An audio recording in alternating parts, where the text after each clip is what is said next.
Oui, on reçoit tout le monde. Bonsoir. Bonsoir.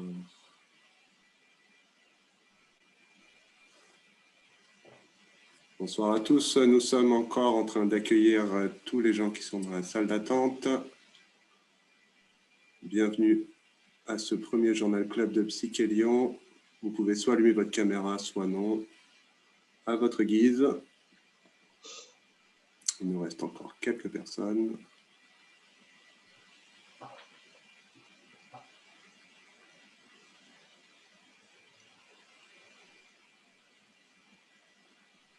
Alors, on va commencer tout doucement. Je me présente, je suis Martin. J'appartiens à Psyché Lyon, la société psychédélique de Lyon. Nous organisons aujourd'hui notre premier Journal Club. On est très heureux de vous accueillir. On est aussi un peu nerveux. C'est la première fois qu'on organise un événement en virtuel. Ça peut occasionner certains problèmes, mais on pense que ça va bien se passer. Alors, un mot rapide sur Psyché Lyon. On s'est formé il y a à peu près 6 mois. Notre objectif était avant tout de diffuser et de vulgariser les nouvelles connaissances contemporaines sur les psychédéliques et de participer à ce qu'il est maintenant convenu d'appeler la renaissance psychédélique. On a 3 objectifs en général. Le premier, c'est donc d'organiser des événements comme celui-ci où on peut se réunir pour discuter soit des avancées scientifiques, soit des possibilités thérapeutiques autour de ces questions. Notre deuxième objectif est de créer une communauté locale à Lyon et dans sa région autour de ces questions. Mais bon, en ce moment, vu les conditions actuelles, on est très heureux de pouvoir en quelque sorte se téléporter partout en France et ailleurs. Et le troisième objectif, c'est de nouer des liens avec d'autres associations comme la nôtre, ailleurs en France et dans le monde. Et on a quelques membres de la SPF, la Société psychédélique française, qui sont avec nous ce soir. Je les salue. Donc, ce Journal Club a une visée un peu académique, mais on va débattre des questions autour du sujet de l'article. En fait, je vais passer la parole à Fiona, qui va nous expliquer un peu le déroulement de cette soirée, et ensuite à Raphaël pour la présentation. Voilà, écoutez, merci à vous d'être là, et je vous souhaite un très bon moment et une très bonne discussion. Bonjour à tous, oui, moi c'est Fiona, je fais aussi partie de la Société psychédélique lyonnaise. Je vais vous expliquer en gros comment on va fonctionner pour la prise de parole ce soir parce qu'on va être un peu nombreux. Du coup, pour commencer, Raphaël va nous faire l'analyse de son texte et après ça, là, on aura un moment d'échange et on ne va pas pouvoir tous interagir spontanément vu qu'on est un peu nombreux. Donc, on a 2 options pour interagir. Il y a le chat, donc en bas, l'onglet discussion. Vous pouvez poser vos questions ou dire enfin voilà, vos remarques tout le long du Journal Club. Ou vous pouvez aussi lever la main virtuellement c'est mieux pour pas trop se fatiguer. Vous avez l'onglet participants en bas et à droite, vous avez lever la main. Comme ça, moi, je sais que vous avez des questions à poser et on peut activer votre micro après que Raphaël aura parlé et comme ça, vous pourrez directement lui poser la question que vous voulez ou des remarques, voilà, peu importe. Du coup, bah voilà, c'est tout. Moi, je vais laisser la parole à Raphaël qui va nous faire son analyse. Voilà, je te laisse parler, Raphaël. Merci Fiona, merci Martin et bienvenue à tous, merci d'être là. D'abord un petit mot sur le Journal Club de Psyché Lyon. Donc, comme vous l'aurez compris, c'est un groupe de réflexion et d'échange sur les sciences psychédéliques. Et chaque séance aura lieu une fois par mois, a priori, et sera consacrée à une thématique et à la présentation d'un sujet à travers un support, donc académique de préférence, que ce soit une publication, un article, un projet de recherche, une thèse. Mais on pourra aussi présenter des lectures ou dans certains cas un documentaire ou un film, par exemple. Donc chaque présentation sera évidemment suivie d'un débat, tout cela en français, mais les supports à la discussion, eux, alterneront entre l'anglais et le français. Et j'insiste sur un point important, c'est le fait que chaque participant, donc vous, avez la possibilité et êtes même vivement encouragé à soumettre et à présenter un sujet de discussion. Donc voilà pour la présentation du Journal Club. Si vous avez des questions, on y répondra à la fin. Pour information, moi c'est Raphaël du coup, mais mon nom de famille n'est pas Mier, donc je vais essayer d'être le plus clair possible, mais je ne garantis pas d'avoir une réponse à toutes vos questions. Au mieux, j'espère vous faciliter la lecture d'un article qui est assez technique, vous l'aurez remarqué pour ceux qui l'ont lu, mais qui soulève du coup des questions intéressantes que j'aimerais qu'on prenne la peine de se poser tous ensemble. Euh, Fiona a déjà parlé du déroulé de la séance, mais bon, je vais parler à peu près pendant 25 minutes. Je vais essayer de ne pas être trop long. S'en suivra un temps de questions et d'échanges. Et donc, si vous avez une question, une remarque à un instant T, eh bien, je vous conseille de la noter. Hein, c'est bête, mais soit pour vous en notant le numéro de la slide, pardon, soit de la poser directement dans le chat et on y reviendra après. Et aussi, j'ai préparé des questions qui peuvent faire l'objet de débats, mais je vous invite à dire tout ce qui vous passe par la tête en fin de séance et à interagir les uns avec les autres. Donc voilà, j'aimerais que vous ayez le sentiment d'être les co-créateurs de ce Journal Club et je vous invite aussi en fin de séance à partager vos retours pour améliorer les prochaines séances. Voilà, sans plus attendre, pourquoi cet article? Eh bien, parce que ces dernières années, l'étude scientifique de la méditation et des drogues psychédéliques a connu des développements remarquables, mais qu'en fait, peu de tentatives ont été faites pour relier ces deux domaines, alors qu'il y a des preuves qu'ils se chevauchent, notamment la phénoménologie et la neurophysiologie de la méditation et des états psychédéliques. On a de nombreuses traditions contemplatives qui visent à dissoudre le sens du moi en suscitant des états de conscience modifiés par la méditation. Et les psychédéliques, vous le savez, sont connus pour produire des perturbations de la conscience de soi assez significatives. Et on appelle ça parfois une dissolution de l'ego. Donc voici les objectifs de l'article. Dans un premier temps, les auteurs discutent des preuves qui sont disponibles concernant les convergences et les différences entre les données phénoménologiques et neurophysiologiques de la méditation et des états psychédéliques. Et ils mettent particulièrement l'accent sur les altérations de l'expérience de soi. Dans un deuxième temps, ils suggèrent qu'il existe des différences phénoménologiques importantes entre les états conscients, décrits comme des expériences de perte de soi. Et donc, ils proposent que cette conscience de soi, on va en parler, peut être mieux interprétée comme une construction multidimensionnelle, parce que la perte de soi peut prendre plusieurs formes. Je clarifie ici aussi que par conscience de soi, les auteurs font référence à la conscience qu'un sujet a de lui-même et non pas à la conscience sociale d'être l'objet de l'observation des autres.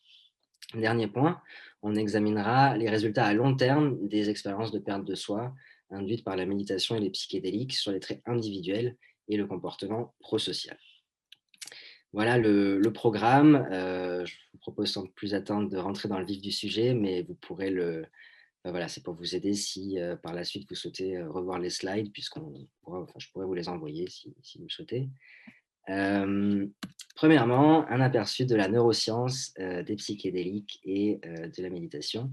Alors, petite piqûre de rappel quand même au cas où, la méditation, c'est un ensemble de techniques un ensemble de techniques et de pratiques d'entraînement cognitif qui visent à surveiller et à réguler l'attention, la perception, les émotions et l'homéostasie, c'est-à-dire la régulation de certaines caractéristiques physiologiques comme le rythme respiratoire. Et ces techniques, elles ont été développées dans de nombreuses cultures et traditions différentes. Donc, on a en fait plus d'une centaine de variétés de méditation. Et la plupart des recherches scientifiques sur ce sujet, elles se concentrent sur des techniques issues de la tradition bouddhiste, en mettant l'accent sur des pratiques qu'on regroupe dans la catégorie de la méditation de pleine conscience, qui peut donc se référer à des pratiques d'attention focalisée, par exemple, qui requièrent de maintenir son attention sur un objet ou une sensation particulière, comme la respiration, et des techniques de surveillance ouverte, qui impliquent une conscience non critique et non sélective du moment présent. Après, il y a aussi un nombre croissant d'études sur d'autres pratiques méditatives, par exemple les pratiques yogiques, hindoues, chamaniques, transcendantes et j'en passe, mais ce n'est pas le focus de cet article. Bon, je passe rapidement sur les psychédéliques, vous les connaissez, c'est une famille de substances psychoactives qui exercent leurs effets subjectifs principalement par agonisme ou agonisme partiel de la sérotonine 2A. Et voilà, on a des molécules à la fois naturelles et synthétiques comme le LSD et tous les phénéthylamines de la famille 2CX, comme le 2CB par exemple. Et oui, vous connaissez sans doute également les effets subjectifs qui sont multiples et complexes et qui sont non pas sans lien avec ceux de la méditation, et c'est pourquoi on est là. Concernant voilà, les corrélats neuronaux des pratiques de méditation, d'abord, il faut savoir qu'au cours des 20 dernières années, il y a un grand nombre d'études en neuroimagerie qui ont examiné différents styles de méditation en utilisant diverses techniques pour mesurer les changements dans le flux sanguin et l'activité électrique du cerveau pendant la méditation. Donc, c'est en fait ce programme de recherche qui cherche à isoler les corrélats neuronaux des pratiques de méditation, c'est ce qu'on appelle les neurosciences contemplatives.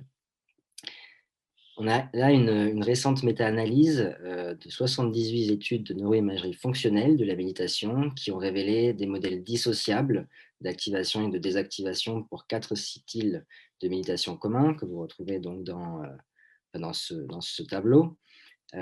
Et il est intéressant en fait de noter que les données recueillies dans le cadre de ces études révèlent que les pratiques de méditation de traditions distinctes, reposant sur des techniques mentales similaires, partagent certains corrélats neuronaux communs. Donc, je vous passe ici le détail des clusters d'activation du cerveau pour chaque type de méditation. S'il y a des gens parmi nous qui maîtrisent les neurosciences, on pourra en parler à la fin. Mais ce qu'on peut par exemple retenir, c'est que la méditation d'attention focalisée est corrélée à la désactivation de 2 importants centres du réseau dit de mode par défaut, DMN, à savoir le cortex singulaire postérieur et le lobule pariétal inférieur, qui sont impliqués dans des fonctions liées à l'introspection, notamment l'autoréflexion, l'errance mentale, le souvenir autobiographique et l'imagination en général. Donc là, bon, idem, je vous passe le détail, mais simplement pour retenir qu'il y a des études récentes en imagerie magnétique par résonance fonctionnelle qui ont révélé des altérations de la connectivité fonctionnelle au repos dans les principaux nœuds du DMN après l'administration de psilocybine, d'ayahuasca et de LSD. Vous savez, bien sûr que les drogues psychédéliques sont connues pour produire des effets assez dramatiques parfois sur la conscience de soi, en particulier à des doses élevées. Et du coup, on parle de dissolution de l'ego induite par la drogue, DIDE. Il est décrit comme une perte du sens du soi et des limites du monde, accompagnée d'un sentiment océanique concomitant d'unité ou d'unicité. Et de tels effets en fait, sur la conscience de soi, ils ont déjà été signalés dans des études remontant à 1926 pour la mescaline, 1954 pour le LSD et 1961 pour la psilocybine. Et en fait, aujourd'hui, on a des études plus récentes qui cherchent à étudier les corrélats neuronaux de la DIDE en utilisant les corrélations entre les items d'un questionnaire psychométrique et les données qu'ils obtiennent de la neuroimagerie. S'intéresser maintenant du coup aux altérations de la conscience de soi. Et on prétend souvent en fait que la méditation et les drogues psychédéliques sont toutes les deux capables d'induire des états de conscience désintéressés, c'est-à-dire des états qui sont dépourvus en fait de tout sens du moi. Cependant, dans cet article, les auteurs nous mettent un peu en garde dans le sens où cette affirmation devrait être nuancée dans la mesure où la perte de soi et les autres expressions telles que dissolution de l'ego sont assez ambiguës en fait. Du coup, il propose que la conscience de soi devrait être mieux interprétée comme une construction multidimensionnelle comprenant des composantes somatosensorielles, c'est-à-dire qui sont relatives à la fois au corps dans sa dimension physique et à la sensation, considérée sous son aspect objectif et représentatif, des composantes agentives, référence à la faculté d'action d'un être, sa capacité à agir sur le monde, et des composantes narratives et sociales. Et par cette occasion, un état conscient dans lequel l'un de ces aspects est radicalement perturbé pourrait être décrit comme désintéressé, bien qu'un sujet qui subit cet état peut conserver d'autres formes de conscience de soi. Et donc à partir de là, il est intéressant de se demander quels aspects de la conscience de soi peuvent être perturbés par la méditation et les psychédéliques, et si ces deux modes d'induction peuvent modifier la conscience de soi de manière similaire. Une autre question qui mérite d'être posée, c'est tout simplement la possibilité d'état véritablement désintéressé. Donc, c'est en fait la raison pour laquelle il faut enfin les auteurs s'attachent en tout cas à éclairer les rapports phénoménologiques des pratiques méditatives et des états psychédéliques à la lumière du coup de la distinction qu'ils font entre les différents aspects de la conscience de soi. Et dans ce qui suit, on va examiner les façons dont la méditation et les psychédéliques peuvent perturber les aspects narratifs, agentifs et somatosensoriels de la conscience de soi, soit isolément, soit en combinaison.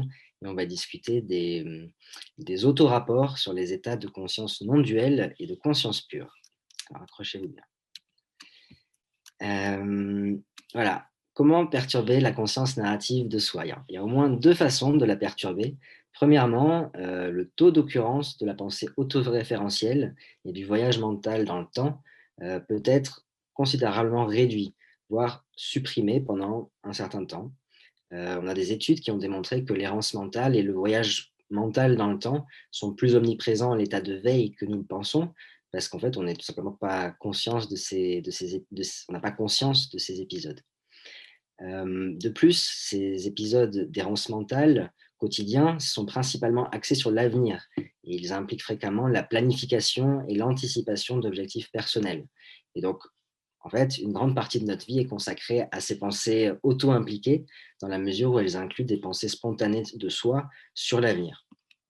Et donc, à partir de là, la plupart des pratiques contemplatives, en particulier dans la tradition bouddhiste, visent explicitement à accroître la métaconscience de l'errance mentale, c'est-à-dire à surveiller et à prendre explicitement note des pensées spontanées pour se désengager de celles-ci et recentrer l'attention sur un objet particulier, comme la respiration ou un mantra, ou tout simplement sur une conscience plus large du moment présent. Et une fois que l'attention est vraiment stabilisée, l'esprit apaisé, eh bien, on a des épisodes conscients prolongés qui sont dépourvus de pensée autoréférentielle. Alors, tout ceci est conforme à la base neurophysiologique de la méditation de la pleine conscience qu'on a entrevue dans la section précédente. Mais pareil, ce sont des détails que je vous propose de retrouver éventuellement en complément dans les slides. La deuxième façon je veux dire, la conscience de soi, elle peut également être perturbée par une perte totale de l'accès aux souvenirs autobiographiques et aux croyances liées à soi-même.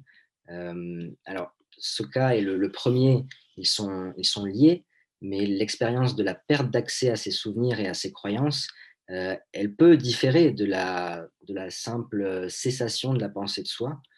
On a en effet des preuves anecdotiques qui proviennent d'autorapports narratifs qui suggèrent que la dissolution de l'ego induite par la drogue peut être liée dans certains cas à une amnésie rétrograde réversible. Alors, un mot compliqué pour dire pas grand-chose, mais c'est en particulier pour des informations abstraites sur soi-même. Donc, on a par exemple un sujet qui a déclaré avoir oublié qu'il était un homme, un être humain, un être sur Terre.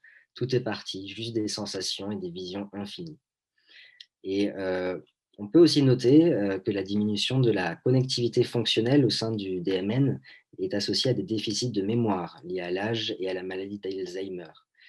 Et étant donné qu'il y a un lien entre la désintégration du DMN, c'est-à-dire la diminution de la connectivité au sein du réseau, et la dissolution de l'ego, eh bien, on peut spéculer que la perte temporaire de l'accès aux informations autobiographiques qui peut se produire dans l'état psychédélique eh bien, pourrait être médiatisée par des réductions prononcées de l'intégrité du DMN. Pour résumer, j'espère que vous êtes toujours là, les aspects narratifs de la conscience de soi peuvent être radicalement modifiés au cours d'un épisode conscient de deux manières, donc, que vous avez ici dans le tableau. Et donc, alors que le premier peut apparemment être induit à la fois par des pratiques contemplatives et par des drogues psychédéliques, le second, lui, semble être plus spécifique aux psychédéliques et peut être lié à des réductions plus prononcées de l'intégrité du DMN, ce qui n'est pas le cas a priori pour la méditation.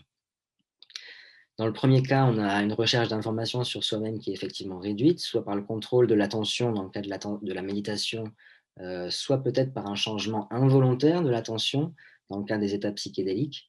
Et dans le second cas, même la capacité de disposition à récupérer ces informations est temporairement altérée, ce qui équivaut à une forme d'amnésie réversible. Donc.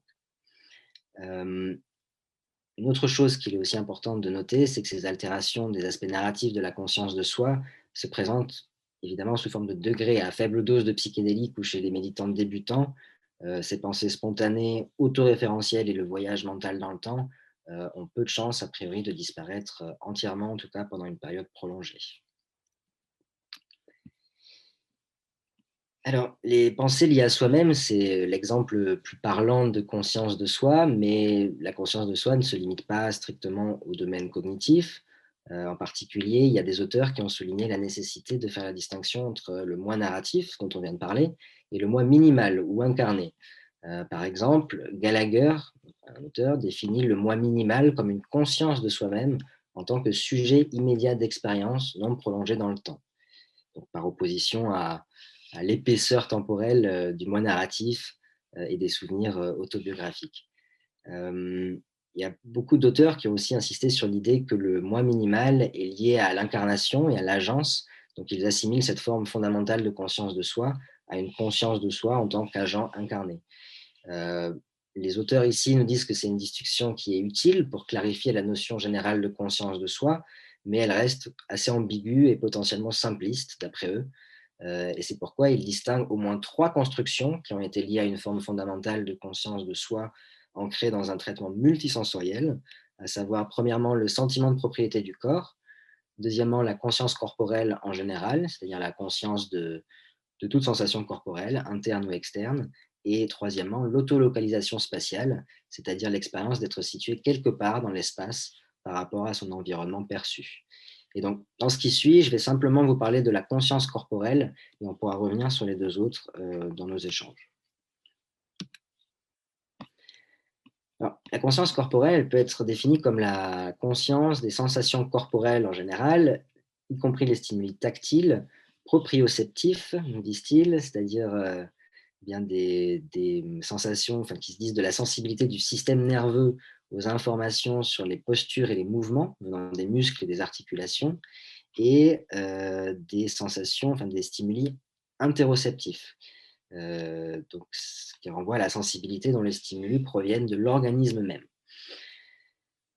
Il y a des auteurs qui ont affirmé que la conscience corporelle constitue une forme de conscience de soi, en partie parce qu'elle est immunisée contre les erreurs d'identification. Parce qu'en fait, quand on ressent une douleur, on ne peut pas se tromper sur la personne qui souffre. Donc, on dit que les sensations corporelles sont immunisées contre l'erreur d'identification dans la mesure où le seul corps auquel on peut avoir accès, c'est le nôtre. Et ce genre de considération a conduit des philosophes à soutenir que la conscience corporelle constitue une forme fondamentale de conscience de soi, par laquelle un sujet incarné est directement conscient de son propre corps. Et c'est une idée qui a également émergé au sein des neurosciences, avec un accent particulier sur l'interception, donc la prise de conscience des sensations corporelles internes, telles que les signaux cardiaques, respiratoires et gastriques. Et la question maintenant qu'on se pose tous, c'est de savoir si la pratique méditative et psychédélique peuvent induire une perte partielle ou totale de la conscience corporelle. Étant donné que de nombreuses pratiques de méditation se concentrent sur les sensations corporelles, soit par la conscience ouverte de toutes les sensations du moment présent, dans la surveillance ouverte, soit par la conscience focalisée de la respiration, dans l'attention focalisée, mais on ne s'attendrait pas forcément à ce que la conscience corporelle s'efface pendant la pratique de la méditation. Néanmoins, il y a des preuves préliminaires que la conscience corporelle peut être réduite dans certaines formes de méditation de la pleine conscience, du moins pour les praticiens très expérimentés. Donc, il y a une analyse de 12 méditants expérimentés de Dor Ziderman et ses collègues qui font remarquer que même lorsque le sens des limites disparaît, un niveau minimal de proprioception dynamique continue d'exister. Il reste le sentiment qu'il y a un corps sans aucune expérience du sens des limites. Voilà, donc, à méditer. Et bien qu'il ne soit pas encore clair si la conscience corporelle peut complètement disparaître pendant la méditation, on a des preuves que les sujets peuvent manquer de toute conscience de leur corps dans des états altérés induits par les substances psychédéliques. Venons-en maintenant à cette section dans laquelle les auteurs examinent plus en détail certaines pratiques de méditation qui visent explicitement à dissoudre tous les aspects de la conscience de soi, en visant notamment la dichotomie sujet-objet qui structure prétendument l'expérience consciente ordinaire afin d'atteindre un état de conscience non duel, voire d'induire un état de conscience supposé vide, donc un état de conscience pure. Ils examinent également comment les états de conscience globaux qui en résultent se comparent aux états induits par les drogues psychédéliques. La méditation de conscience non duelle fait référence à une famille de pratiques que l'on retrouve dans plusieurs traditions contemplatives, surtout orientales, et repose sur 3 hypothèses fondamentales. La première, c'est que l'expérience ordinaire est double ou dichotomique, dans la mesure où elle est structurée autour d'un pôle sujet et d'un pôle objet. Deuxièmement, cette dichotomie sujet-objet est illusoire, car la conscience en tant que telle n'est pas fondamentalement double. Et troisièmement, il est possible, par la pratique de la méditation de conscience non duelle, de dissiper cette illusion et de faire directement l'expérience de la conscience en tant que non-dualité. Alors, bon, toutes ces hypothèses mériteraient d'être discutées, mais j'ai choisi ici de me concentrer sur la première, qui nécessite peut-être une clarification. Je pense qu'il est assez incontestable que tous les états mentaux conscients ont un sujet d'expérience, dans la mesure où une expérience est impossible sans une expérience. Alors, c'est pas moi qui dis ça, c'est un monsieur Frege en 1956. Il dit que c'est une exigence métaphysique de l'expérience consciente. Et là, l'hypothèse A va plus loin en affirmant que le caractère phénoménal de l'expérience consciente est structuré par cette dichotomie sujet-objet. Alors, il y a 2 interprétations possibles à cette hypothèse que l'on va découvrir dans la slide suivante. Mais dans les 2 cas, en fait, l'expérience consciente est structurée par cette dichotomie dans la mesure où elle implique une conscience de soi, en plus de la conscience des objets extérieurs. Et par conséquent, les états de conscience non duels peuvent être interprétés comme des états conscients qui ne présentent pas la conscience de soi de fond qu'on a normalement dans l'expérience. En résumé, on a suggéré donc que la notion d'état non duel peut être comprise de 2 manières différentes. Selon la première interprétation, il s'agit d'états conscients dans lesquels les aspects narratifs et peut-être multisensoriels de la conscience de soi sont radicalement perturbés, de sorte que la distinction entre soi-même et le monde extérieur n'a plus de fondement.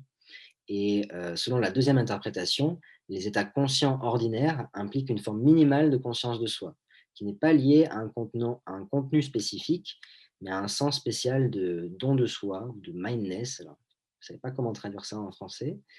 Euh, et du coup, dans les états non duels, cette caractéristique est censée disparaître, de sorte que les sujets prennent conscience de la conscience elle-même comme une sorte de processus sans propriétaire. Et les auteurs nous disent que la seconde interprétation repose sur une hypothèse qui est controversée concernant l'expérience normale, et que la première bien serait cohérente avec les preuves qu'ils présentent concernant la phénoménologie des états prétendument désintéressés dans la méditation et les états induits par la drogue. Et du coup, d'ailleurs, de savoir laquelle des 2 explications privilégiées pourrait faire l'objet d'un bon débat. Passons maintenant à la notion de conscience pure, qui a son origine chez un auteur qui s'appelle Stace, qui l'applique en 1960 aux expériences mystiques.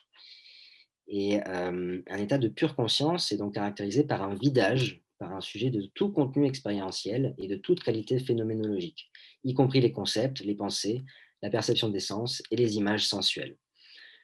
On peut donc théoriquement atteindre un état purement conscient par la méditation ou les expériences mystiques.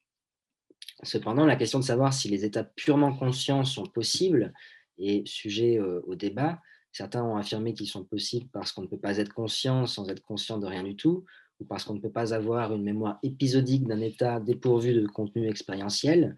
Donc, il existe une ambiguïté dans la notion d'état mental conscient dépourvu de tout contenu, puisque le contenu pourrait se référer à un contenu représentatif ou phénoménal. Les auteurs suggèrent qu'il y a cependant une définition plus plausible de la conscience pure comme un état conscient qui manquerait de contenu phénoménal ordinaire. Et leur question serait donc de savoir ce qui compte comme contenu phénoménal ordinaire et comment des états purement conscients peuvent devenir phénoménaux. Et ils supposent que s'il existe des propriétés phénoménales relatives à la conscience de soi dans l'expérience ordinaire, c'est-à-dire les aspects narratifs et somatosensoriels de la conscience de soi, alors ces propriétés phénoménales ordinaires devraient être absentes dans les états purement conscients. Et selon eux, si on définit la conscience pure de cette façon, alors elle semble au moins concevable pour être un état totalement désintéressé donc dépourvus de pensée autoréférentielle, de propriété corporelle, de conscience du corps et de localisation de soi. Reste maintenant la question de savoir si des états de pure conscience peuvent réellement se produire, en particulier pendant la méditation ou après une prise de psychédélique, et s'ils diffèrent des états de prétendue conscience non duelle. Dans les traditions hindoues et bouddhistes, la pratique méditative du samadhi, pour ceux qui la connaissent, pour ceux qui ne la connaissent pas, elle vise à induire un état d'absorption profonde et comprend 4 étapes, ou jhanas, je ne sais pas si on prononce comme ça, qui culmine dans un état sans forme ou sans objet. Et le but est décrit comme l'atteinte d'un état de conscience pure qui implique une perte totale de conscience de soi. Alors, je parlais du coup de la pratique du samadhi, qui était ici. Et donc, cela soulève aussi la question de savoir si les drogues psychédéliques, à leur tour, peuvent induire des états virtuellement sans contenu, similaires aux descriptions de la conscience pure qui sont issues des traditions mystiques et contemplatives. En particulier, on a des preuves anecdotiques euh, que certains composés, tels que le 5-MeO-DMT, peuvent induire des états d'absorption radicale qui rappellent la pratique du samadhi. Les utilisateurs de 5-MeO-DMT décrivent fréquemment une expérience de vide, de néant, qui est associée à un arrêt des pensées, à une privation sensorielle extrême et à une perte totale de conscience de soi. Et donc cela suggère que les états de dissolution de l'ego induits par la drogue peuvent varier non seulement en fonction de la mesure dans laquelle les aspects narratifs et multisensoriels de la conscience de soi sont inhibés, mais aussi en fonction de la richesse ou de la rareté de leur phénoménologie. Puisque si certaines formes de perte de soi induites par les psychédéliques peuvent impliquer une phénoménologie sensorielle riche, d'autres sont plus proches des descriptions de la conscience pure, dans le sens où elles sont presque dépourvues de contenu sensoriel. Donc, comme on l'a suggéré, une interprétation possible de la non-dualité de la conscience, c'est l'inhibition des aspects narratifs et multisensoriels de la conscience de soi, ce qui conduit à une perte temporaire de la frontière expérientielle entre le soi et le monde, entre l'estimé endogène et exogène. Et à leur tour, les états purement conscients pourraient être définis comme des états d'absorption extrême, impliquant des pertes sensorielles élevées, dont le contenu phénoménal éparse ne recoupe pas la riche phénoménologie de l'expérience éveillée ordinaire. Donc, si ces définitions sont valables, eh bien, les états de conscience pure devraient également être des états de conscience non duels, car ils devraient manquer de contenu phénoménal ordinaire, incluant les composantes narratives et multisensorielles de la conscience de soi. En revanche, la conscience non duelle peut ne pas impliquer la conscience pure, car les états de perte totale de soi, sans conscience narrative et multisensorielle de soi, ne doivent pas nécessairement avoir un contenu phénoménal très épars. Bien, je vais passer rapidement sur cette partie-là, mais bon, dans ce qui précède, on a suggéré que certaines pratiques de méditation et certaines substances psychédéliques pouvaient perturber la conscience de soi de différentes manières, plus précisément divers aspects ou composantes de la conscience de soi. Et c'est une analyse qui découle de l'hypothèse selon laquelle la conscience de soi n'est pas une construction simple ou unidimensionnelle, comme l'ont souligné beaucoup d'auteurs. Donc, dans ces deux graphes, je vois qu'on est déjà moins 20, donc si on veut conserver du temps pour les débats, je ne vais pas les commenter ici avec vous, mais voilà, vous pourrez retrouver toutes les informations dans les slides. Je vais maintenant finir avec les effets à long terme de l'altération de la conscience de soi, puisque en fait, les preuves s'accumulent pour montrer que les effets de la méditation s'incarnent dans la vie quotidienne pour devenir des altérations à long terme des traits. Et les auteurs ici se concentrent sur les effets des altérations de la conscience de soi, soit du point de vue neurophysiologique, donc des mécanismes en particulier en ce qui concerne le DMN, soit du point de vue de la première personne. Et donc, plusieurs études ont démontré que les praticiens de la méditation, par rapport aux témoins, présentaient une activité et une connectivité DMN réduite au repos. Les premières preuves suggèrent que ces changements dans le fonctionnement du DMN sont effectivement liés à une tendance réduite à s'engager dans un traitement d'autoréférence. Une étude antérieure qui remonte à 2007 qui a montré qu'après une intervention de pleine conscience de 8 semaines, les participants étaient capables de se désengager d'une autofocalisation narrative, entre autres. On en sait moins, en revanche, sur la question de savoir si la pratique de la méditation affecte les aspects multisensoriels de la conscience de soi d'une manière qui est similaire à celle des traits. On a des études portant sur les effets de la méditation sur les états neuronaux et phénoménologiques qui suggèrent que les méditants de longue durée sont capables de moduler et de réduire de manière flexible la conscience de soi, mais les études contrôlées n'ont pas encore évalué si cela était le résultat d'une pratique à long terme, puisque certains effets semblent également se produire chez les praticiens novices, ni dans quelle mesure cette flexibilité affecte le fonctionnement de la vie quotidienne. Et par ailleurs, rien ne prouve que l'expérience de la dissolution de l'ego induite par la drogue puisse avoir des effets à long terme sur les aspects narratifs et multisensoriels de la conscience de soi, comme on l'a vu. Donc, il y aurait une nécessité de faire des études longitudinales. Bien, pour finir, les preuves s'accumulent aussi pour montrer que il existe des preuves que des doses élevées de drogue psychédéliques et certaines formes de pratique de la méditation pour les praticiens très expérimentés peuvent produire de fortes perturbations à court terme et réversibles de la conscience de soi. Cependant, c'était plutôt sur cette slide-là que je voulais me positionner. Les expériences de perte de soi qui sont induites par la drogue et la méditation ne sont pas uniformes et elles ne peuvent pas être décomposées en termes d'altération de divers aspects ou dimensions de la conscience de soi. Entre autres, les données des questionnaires, des rapports subjectifs et des résultats neurophysiologiques qui sont présents dans cet article suggèrent que certains de ces aspects pourraient être modulés indépendamment dans les états globaux de conscience qui peuvent être induits par la méditation et les drogues psychédéliques. Et donc, la notion de conscience de soi devrait ainsi être interprétée comme une construction multidimensionnelle. Voilà. Et pour terminer, je voulais souligner que même les formes de perte de soi totale, supposées, impliquant la perturbation radicale des aspects narratifs et multisensoriels de la conscience de soi, sont mieux pensées en fait comme une famille d'états qui peuvent différer d'un point de vue phénoménologique en ce qui concerne les variables qui ne sont pas directement liées à la conscience de soi. Et en effet, les formes fortes de dissolution de l'ego qui sont induites par la drogue peuvent impliquer une phénoménologie sensorielle très vive et très riche, comme on l'a vu, alors que les preuves qui sont disponibles sur les états désintéressés induits par la méditation suggèrent, eux, que le contenu phénoménal est très rare, par exemple dans des états de soi-disant conscience pure ou dans les états atteints dans la pratique du samadhi.